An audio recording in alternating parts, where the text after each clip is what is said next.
right. Easy question of the day. Your first and last name. Spell that out for me. Yeah, I'm Seth Moore. That's Sethmoore. What's your title? I am a communications specialist here with the Tuscaloosa Emergency Management Agency. And one of the more pressing questions that's been going on right now within TEMA is the absence of Rob Robertson. How have you guys been able to kind of fill his void? Well, it's always tough when you lose a guy like that. But we have a lot of expertise on our team. We've been working together for a long time. We have a lot of faith in all of our personnel. It's tough, like I said, replacing a guy like that. But I feel like we're doing all right in his absence. Do you feel like you guys have had to take a step back or make any kind of adjustments because of his absence? Not especially. I think the transition went really well. He kind of set things up so that we wouldn't, be in a turmoil when he left, and that's really helped us out along the way. So what are some of the challenges that you guys have faced so far? Well, our main challenge right now is just getting the word out.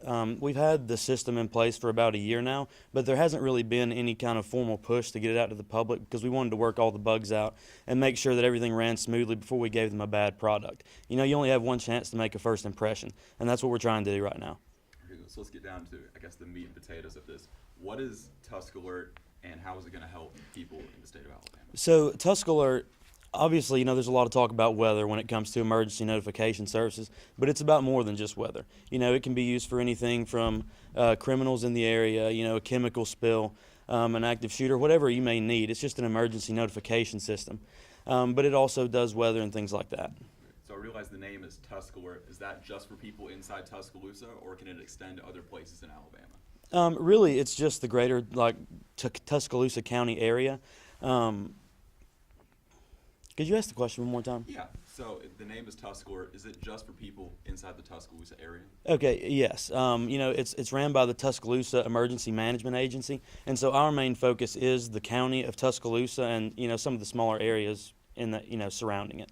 And obviously we had the disaster of 2011, but because of this new system you guys are trying to implement, if there were to be a tragedy like that a couple years down the road, how do you think this system would better prepare us? Well, I think that when you go through a traumatic event like that, you can't really be prepared for it the first time. You've never experienced it. You don't know how to get there. And I feel like going through it once has really set the table. We've put a lot of plans in place, emergency communication for when things break down and those kind of events. And, just being there and having gone through it once has really helped us prepare for if things happen again in the future, which hopefully they won't. So any lessons learned from 2011 that you guys are trying to implement today? Really, the best lesson that we learned is you've got to get out in front of it, because it's one of those things that when the time to perform comes, the time to prepare is past. And, you can't be trying to adjust things on the fly. Once you're in, you've got to make a plan and go. So really just being prepared up front is the biggest thing we learned from the 2011 disaster. So it seems like a great system, but if people watching at home, how can they sign up? All right, so the easiest way to sign up is going to be just to go to the Tusk Alert website, which is www.tuskalert.com. And there you just put in your address, your phone number, and it connects and it sends you localized information about specifically where you are. That's one thing that weather apps don't do so well. It'll send the same notification to a really large area. What we're trying to do is kind of narrow our focus down and make it more tailored and personalized so that it's on your street rather than in your city, if that makes sense. Yeah. Now, I know obviously you guys wouldn't recommend this, but say someone gets tired of getting all these notifications and wants to, I guess, not sign up anymore. How could they do so? Absolutely. That's one thing that we wanted to keep in check because, with a lot of these weather apps, like I said, they just send the same notification to a large area, and you get them constantly about things that you don't really care about that much, to be quite frank.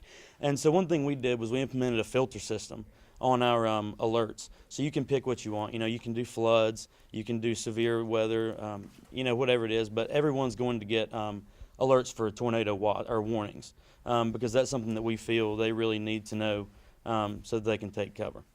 So what's your best sales pitch as to why everyone in the Tuscaloosa area should have this system? Well, again, we've seen the damage that can be caused by, a natural disaster like that. And it's really important to have a plan in place, to have an alert system. And I think that that's actually something that people in Tuscaloosa, since they've been through it, are a lot more weather conscious. And I think that, people around here have gotten a lot more weather centric and are prepared for those kinds of things now.